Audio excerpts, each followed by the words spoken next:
আজকে তো মহালয়া, কিন্তু কিছুদিন ধরেই আমি ভাবছিলাম যে একটা মডেল ডাকবো, কাউকে ডেকে একটুখানি শ্যুট করব।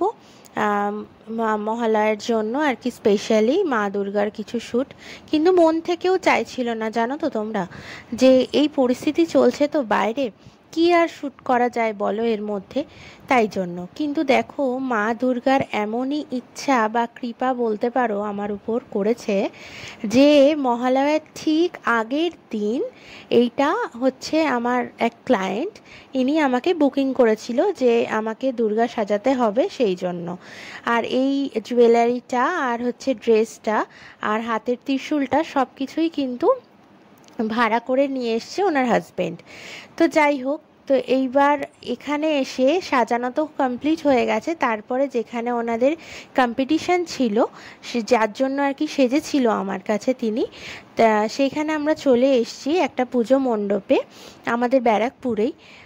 তো এখানে এসে তো আমি অবাক হওয়ার কারণটা নিশ্চয়ই তোমরা এখন বুঝে গেছো, কারণ প্রিয়াঙ্কা ম্যাম, যিনি সেলিব্রিটি সিনেমা করে চিরদিনই তুমি যে আমারে, যে হিরোইন আর কি, তোমরা সবাই তো তাকে চেনোই। কিন্তু আমি এই কারণেই অবাক হয়েছি যে উনি হচ্ছে আজকের কম্পিটিশানের জাজ। তো মা দুর্গা যখন দিয়েছে আমাকে, একটু ভোরে ভোরেই দিয়েছে মনে হয় এবারের মহালয়ার দিনটায়। তো যাই হোক, এই যে আমার ক্লায়েন্ট, এখানে অনেক রকমের কম্পিটিশান চলছিল মা দুর্গাকে মাঝখানে রেখে, ফ্যাশন শো, এই ধরনের জিনিসপত্রগুলো চলছিল। তারপরে ষষ্ঠী থেকে দশমী পর্যন্ত যে রিচুয়ালসগুলো আমাদের বাঙালিদের হয়, সেগুলোও এখানে ফুটিয়ে তোলা হচ্ছিল। তো মা দুর্গা কিন্তু সবসময়ের জন্য স্টেজেই ছিল। এই যে মা দুর্গাকে এখন সবাই বরণ করতে যাচ্ছে, আর প্রিয়াঙ্কা ম্যাম এদিক থেকে বলছে রেড কার্পেটের ওপর দিয়েই করুন জিনিসটা আর কি। ওখানে বাধা ধরা ছিল কি, যে রেড কার্পেটের ওপরেই শোটা কমপ্লিট করতে হবে। এইসব দেখেই মানে মা দুর্গাকে অনেক থ্যাঙ্কস জানাতে ইচ্ছা করছে আজকে, কারণ আমার মেকআপটা দেখে, আমার সাজানো দেখে প্রিয়াঙ্কা ম্যাম অনেক বাহবা দিয়েছেন আজকে, যে খুব সুন্দর হয়েছে, খুব সুন্দর লাগছে দেখতে। তো প্রিয়াঙ্কা ম্যামকেও অনেক থ্যাংক ইউ। যাই হোক, তো বেশ ভালো লাগছে, কারণ মহালয়ার শ্যুটটা করতেই চেয়েছিলাম বললামই, কিন্তু পারিনি। কি মা দুর্গার আশীর্বাদে এই মা দুর্গার লুকটা করা আমার জন্য অনেকটাই স্পেশাল ছিল। বলা হয়নি, তো আমি সুযোগটা হাতছাড়া করবো না, একটু আপফ্রন্ট অ্যান্ড পার্সোনাল হয়ে যায়। ওকে, আচ্ছা মা দুর্গা, আপনার সাজতে কতদিন লেগেছে?